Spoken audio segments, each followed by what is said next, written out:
విమాన ప్రమాదాన్ని ముందే చెప్పిన జ్యోతిష్యురాలు. గత అక్టోబర్లోనే అంచనా వేసిన షర్మిష్ఠా. అహ్మదాబాద్ విమాన ప్రమాదం చరిత్రలోనే విషాదాన్ని నింపింది. అయితే ఈ ప్రమాద ఘటన గురించి ఓ జ్యోతిష్యురాలు 6 నెలల ముందే ఊహించి చెప్పడం సంచలనంగా మారింది. ఆమె గతంలో చేసిన ట్వీట్లు వైరల్ అవుతున్నాయి. ఈ దుర్ఘటన గురించి ఆమె అంచనా వేయడం అందరినీ ఆశ్చర్యానికి గురిచేస్తుంది.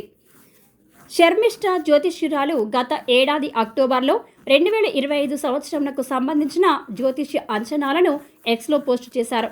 ముఖ్యంగా విమాన రంగానికి సంబంధించిన అంశాలను అంచనా ఆమె వేశారు.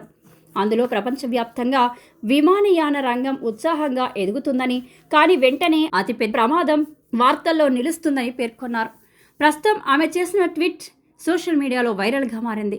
ఈ ప్రమాదం విమానంలో ఉన్న 241 ప్రయాణికులతో పాటు విమానం ఢీకొట్టిన భవనంలోని 20 మందికి పైగా వైద్య విద్యార్థులు మరణం చెందారు. ఈ విమాన ప్రమాదం ఎయిర్ ఇండియా చరిత్రలోని అతిపెద్ద దుర్ఘటన.